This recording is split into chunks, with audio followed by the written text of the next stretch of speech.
হ্যাঁ, নমস্কার নমস্কার নমস্কার। হ্যাঁ, বলুন। তা আপনার মতে দেবের সেরা বড় সিনেমা কোনটা?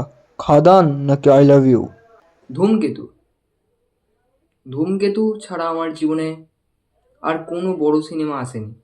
ধূমকেতু যে আমাকে কাঁদতে শিখিয়েছে, কারণ আমাদের বেশ জুটি আছে ধূমকেতুতে, দেব আর শুভশ্রী।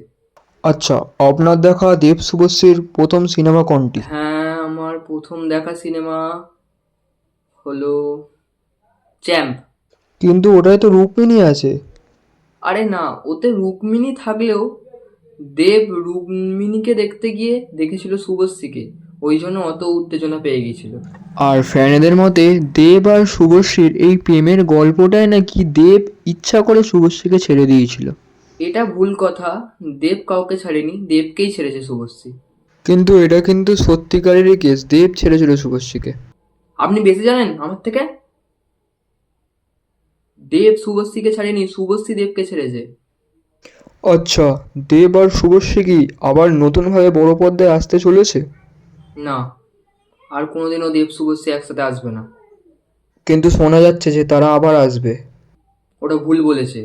আরে নিজে দেব এটা বলেছে। ও মুখ ফসকে বেরিয়ে গেছে। ওটা হবে না। দেব শুভশ্রী আর কোনোদিনও আসবে না। তা আপনি ধূমকেতুর ট্রেলার দেখতে গিয়েছিলেন? না, দেখবো। এত বড় দেব ফ্যান হয়ে ধূমকেতুর ট্রেলার দেখে নিচ্ছি। দেবের এত বড় ফ্যান ধূমকেতুর ট্রেলার দেখেনি? না, কালকে একটা কাজের জন্য আমি ট্রেলারটা দেখতে যেতে পারিনি, কিন্তু ফোনে যা দেখার দেখে নিয়েছি। ওই তো মালারে গানে নাচছিল দেব আর শুভশ্রী। আচ্ছা, আপনি এত শুভশ্রীর ওপর রেগে থাকেন কেন? এমনি।